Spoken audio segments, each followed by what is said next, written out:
Hello everybody, welcome to Dakman Productions and welcome to Conrail Rail. I actually had a suggestion from one of the fans from the video that I made about the Brady's exclusive custom run SD45. They said, hey Dakman, why don't you do a history series on the diesel locomotives that you own? And it's funny because I was already thinking about that after I made that video. I had so much fun doing that video as far as the not only just the history but the mechanics behind the locomotive as well. So we're going to do just that. We're going to make a little small series here, history and mechanics of diesel locomotives with Dakman. And I'm going to concentrate on EMD because that is the manufacturer that I really like. EMD stands for Electric Motive Division, EMD. Originally, it was actually a division of General Motors, believe it or not. Yep, the same people that made the Oldsmobile, the Pontiac, the Chevy, Buick. A lot of names disappeared over the years, but for the most part, GM even made big trucks. Yep, like the GMC Astro 95, which was a cab-over semi-truck. They also made a Chevy Titan, another cab-over truck. The GMC General, another GMC semi-truck. So GM, or General Motors, was into a lot of different things. Detroit Diesel was originally also a division of General Motors when the Detroit Diesel had two-stroke engines. Of course, GM long sold that, and after they sold it, Roger Penske actually bought Detroit Diesel and went from a two-stroke to a four-stroke, and the Detroit 60 Series was born. But enough truck stuff. This is about locomotives. So, what is today's subject? Today we're going to be talking about the EMD GP30. This is the next locomotive I picked for my series of history and mechanics with Dakman on EMD diesel locomotives. So we're going to take a look at the model version, and we'll talk about the real version as well, and some applications that they were used in. So let's get started. So let's talk about the model version first. Lionel introduced the Legacy Conrail GP30 in the Lionel 2011 Signature Edition catalog. There were 4 versions of this made by Lionel. You had number 2182, which was a conventional version, 2178, which was the Legacy version, 2180, which you see here in front of you, another Legacy version, and number 2185, the non-powered unit. Now, since these are older runs, they don't have Bluetooth and they don't have the updated cab chatter and all that fun stuff. However, they're still fun models to have. Now, I'm not going to get into all the features and the details because these have been out for so long. The purpose of this video is to talk about the history and mechanics of the GP30, and we'll be using the Conrail GP30 for that purpose. The EMD GP30 is a 2,250 horsepower 4-axle diesel locomotive built by General Motors EMD division. They were built in LaGrange, Illinois between July of 1967 and November of 1963. A total of 948 units were built for railroads in the United States, and only 2 going to Canada. There were also 40 cabless B units built for Union Pacific Railroad. The EMD GP30 featured a 567 D3 prime mover, which was a 2-stroke V16 turbocharged diesel engine. So let's talk about the prime mover engine since we want to get into the mechanics in this video. The EMD 567 prime mover is a line of large medium speed diesel engines built by General Motors EMD division. This engine, which succeeded the Ventura's 201A, was used in EMD's locomotives from 1938 until its replacement in 1966 by the EMD 645.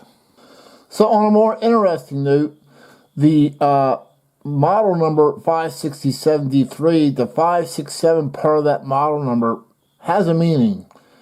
567 actually stands for how many cubic inches each cylinder has. So that's 567 cubic inches per cylinder times 16. So to put that in perspective, a Cummins M11 is 636 cubic inches for the whole entire engine, which is used in medium-sized day cab international trucks, for example. The EMD GP30 was also the first so-called second-generation EMD diesel locomotives and was produced in response to increased competition by the General Electric U25B, which was released roughly at the same time as the GP30. The GP30 was really unique that even a non-rail fan could recognize a model GP30 because of the unique high profile over the windows. So if you look over the windows of this locomotive, you'll see that it has a raised roof over top of the windows, of the windshields. So that was a very distinctive look of the EMD GP30. A number of EMD GP30 locomotives are still actually being used to this day. A couple of examples are the B&O Mile 1 Express at the B&O Museum in Baltimore, Ohio. Another example would be the New Hope in Ivyland. They're using a GP30 for their scenic ride. The EMD GP30 actually had a maximum speed of 71 to 83 miles an hour. One other thing to note is that Norfolk and Western actually bought GP30 high hoods. The reason why I mentioned the Norfolk and Western high hoods, well, have you watched the movie called The Fugitive, produced in 1993? The Fugitive stars a man played by Harrison Ford and is convicted of a murder he didn't commit. He's on his way to prison, but the prison bus gets hit by a train and the train wrecks. This, by far, in my opinion, is the best train wreck scene in a Hollywood movie ever produced because it was real. You can actually still see that train wreck scene was actually left there by Hollywood at the Great Smoky Mountain Railroad, and you can still see it to this day. But interesting enough, the railroad names used on the two locomotives featured in this movie was the Illinois Southern. Of course, this is a made-up railroad named by the Hollywood producers. Illinois Southern number 536 was used in the movie, but was really an ex-Norfolk Southern GP30 cab number 536 on its way to be scrapped before the movie production bought it. So the movie production pretty much gutted these locomotives. They put lights in them, and they made them look like they were under power, but the train was actually being pushed from behind by another locomotive. One of my favorite EMD paint schemes is actually the EMD demonstrator paint scheme. The EMD GP30 demonstrator number 5629 was completed in July 1961. It was painted in an unlettered version of Union Pacific's yellow and gray paint scheme, and then it headed out for some road testing. When it was returned to EMD, Trains Magazine ran a photo of the yellow and gray unit at Ogden, Utah in its February 1962 issue. The October of 1961 rebuild also resulted in the GP30 demonstrator receiving a new black and white demonstrator paint scheme and a new number, EMD 1962. Of the 948 GP30s built by EMD, Union Pacific purchased 152 units in the 1 year period between July 1962 and July 1963. Included were a total of 112 cab units and 40 cabless or booster units. The 152 unit fleet was delivered in 4 separate groups. The first prototype GP30 was built in 1961. It retained the turbocharged 16-cylinder 567 series engine of the GP20, but was upgraded from 2,000 to 2,250 horsepower, and was initially known as a GP22. After a number of design changes from the initial demonstrator, the name was changed to GP30, and it entered regular production in 1962. The name change was partly a marketing response to competition from the 2,400 horsepower Alco RS27 and a 2,500 horsepower GE U25B, both of which had a horsepower advantage. At this point in time, 16 GP30s have been preserved by a variety of museums, societies, and tourist railways. So here's something that not too many people may know about the GP30. There was actually 2 different phases of them. There's a GP30 Phase 1 and a GP30 Phase 2. The major difference between them is on the left side of the unit, assuming the short hood is the front.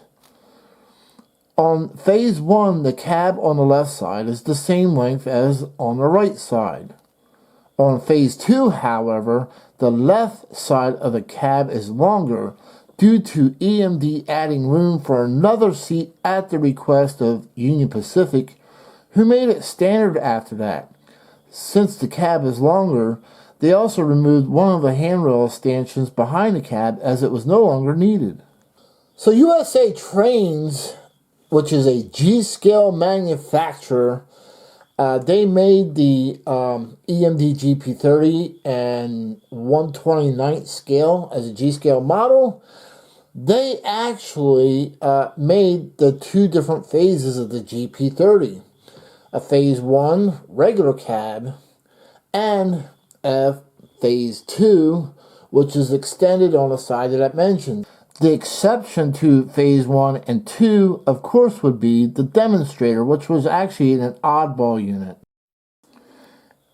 In a Trains March 6, 2020 article, a EMD GP30 diesel, Southern Railway, number 2601, pulled a passenger train at the North Carolina Transportation Museum. Now, Conrail never really bought any of these GP30s brand new. They were actually inherited by Conrail when they took over certain railroads. So Conrail inherited 20 GP30s from the Reading, number 5501 through 5520. They became Conrail units number 2168 through 2187. A total of 62 units from the New York Central and Pennsylvania Railroad were inherited by Penn Central, numbers 2188 through 2249, and then became Conrail units number 2188 through 2249. So there is a museum located relatively close to me here in South Jersey. It is the Railroad Museum of Pennsylvania. There they have it. EMD GP30 Conrail number 2233. There seems to be some complaints here and there about that particular piece having the wrong Conrail font. It really doesn't bother me either way because I'm just glad to see a Conrail unit in a museum. The EMD GP30 Conrail number 2233 was originally purchased by the Pennsylvania Railroad. Later it was inherited by Penn Central and later became Conrail 2233. The Pennsylvania Railroad actually purchased 52 GP30s. Now the cool part about the EMD GP30 Conrail number 2233 that is at the museum, that is still a fully functioning locomotive. The only problem that it has is the reverse unit. If the museum was to spend the money on the reverse unit and fix it, they would have a fully functional locomotive. So I hope you enjoyed some history and mechanics behind the GP30. I am so glad to have the Lionel model. And I'm also glad that there's museums close by that I could actually see the real thing, including museums that are actually still running these, such as the B&O Mile 1 Express. So it's nice to see these in person and see them running. They have a very distinctive sound to them. I will have to say, as a diesel mechanic of 33 years, just by the sound of an engine, I can tell you whether it's a Cat, a Detroit, a Cummins. So I've been around these trucks for so long that I can actually tell you what's under the hood before they even open it. So I'm pretty good at it too. Well, at least the big rigs. But if you ever hear a real GP30 diesel running, it doesn't sound anything like what Lionel has in this sound card, unfortunately. I did visit the B&O Railroad Museum. I did catch their Mile 1 Express being pulled by a B&O GP30, I believe it was. And it has a very distinctive turbo whine to it. You can actually hear the turbo in it. So they have, because I believe that engine, the 567E3, had the upgraded turbo. So it's a lot more, that's how they got the extra 250 horsepower out of it, because of the turbo change. And it has its own distinctive sound that you can hear, that whine to it.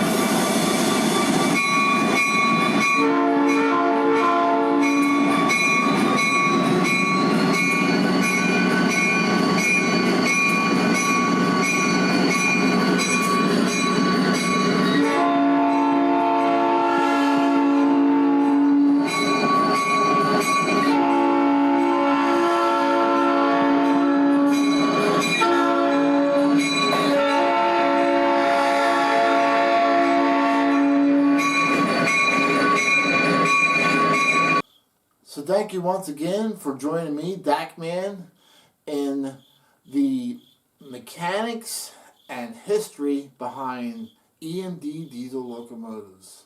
We'll catch you next video round. Goodbye.